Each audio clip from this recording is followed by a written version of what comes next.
Welcome to this episode of Outside Fun, where I'll be recounting the story of a legendary man known as Hugh Glass, who has gone down in history as one of the toughest men who ever walked the face of the earth. He is so tough, in fact, that this is actually a picture of him smiling. Anyway, let me tell you the story of Hugh Glass, as I explore this frozen waterfall. Hugh was an Irishman who made his career as a trapper, fur trader, professional hunter, and general mountain man. In 1822, he joined up with a group of men led by General William Ashley on a fur trade expedition. The party of men made their way up into the Missouri River area.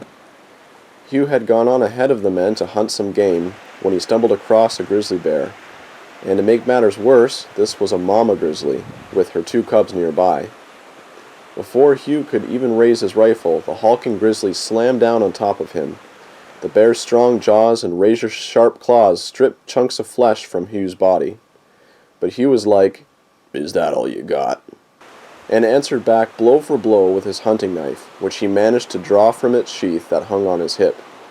Eventually, the grizzly collapsed onto Hugh. Both bear and man were nearly dead by the time the group had caught up with them.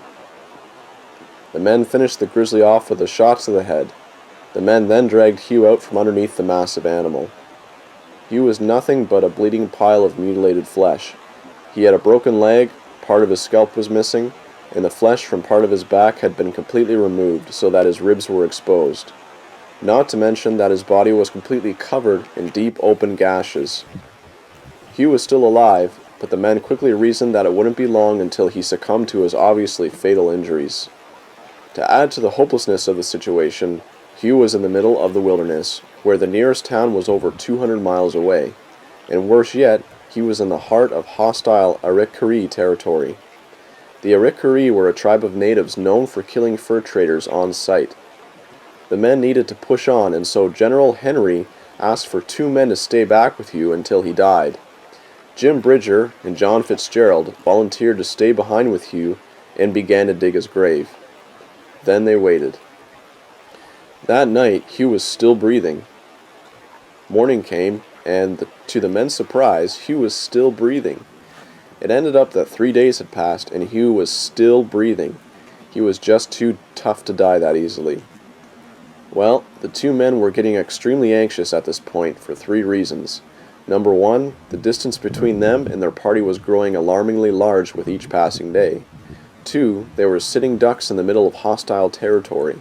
And 3, Hugh's display of toughness was sorely inconveniencing them.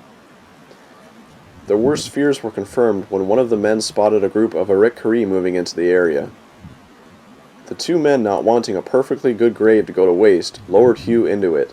Then they hurriedly threw a bearskin over his body and shoveled dirt on top. Then the 2 men took off with Hugh's gun and knife. Eventually, Hugh regained consciousness in his own grave, and he was like, "Well, time to get up." So he dragged himself out of the hole, only to discover that he was still half dead, and that he had been completely abandoned. Hugh was displeased. This is where most people would accept their fate, make peace with their maker, crawl back into their grave, pull the bearskin up over their head, and call it a day.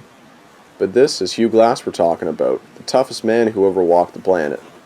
So he splinted his broken leg, wrapped himself in the bearskin, and started crawling.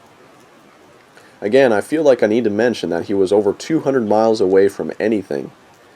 Because the flesh on his body was essentially Swiss cheese at this point, he decided that the best way to prevent gangrene was to lay his back across a rotting log and let the maggots eat the dead flesh. You might not believe this, but Hugh managed to crawl over 100 miles until he reached the Cheyenne River. This took him about 6 weeks. It is rumored that Hugh was taught by the Pawnee natives, and he used this knowledge to survive by eating berries, roots, and other wild edible plants. He was simply too weak to hunt or fish, and so he survived mostly on a vegetarian diet. But on one occasion, he managed to chase 2 wolves away from a freshly killed bison calf, where he feasted on the meat.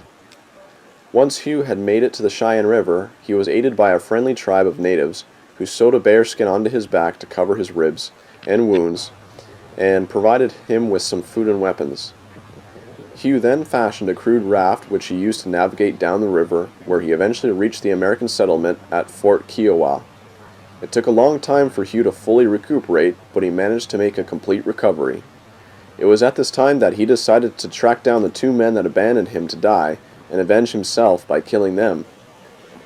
He eventually found one of them, named Jim, but he decided to spare him because he found out that Jim was only 19 years old. Hugh then tracked down the second man, named John, who was still carrying Hugh's rifle. Again, Hugh chose to show mercy because he realized that John became a U.S. soldier. I'd like to think that behind Hugh's tough facial expressions, that he was just a big softy, and his excuses for not killing the two men were simply that, excuses. I'd also like to think that the conversation between Hugh and John went a little like this. "I see that you've been holding on to my rifle for me. How thoughtful." At which point, John handed the rifle back to Hugh, probably after removing the bullets. Actually, it is true that Hugh got his rifle back from John. Anyway, Hugh went on doing what he did best, until 10 years later, when he was killed by the Irrequois. But Hugh's legend lives on. The tale of his harrowing adventure was well known among the trappers and even the natives across the land.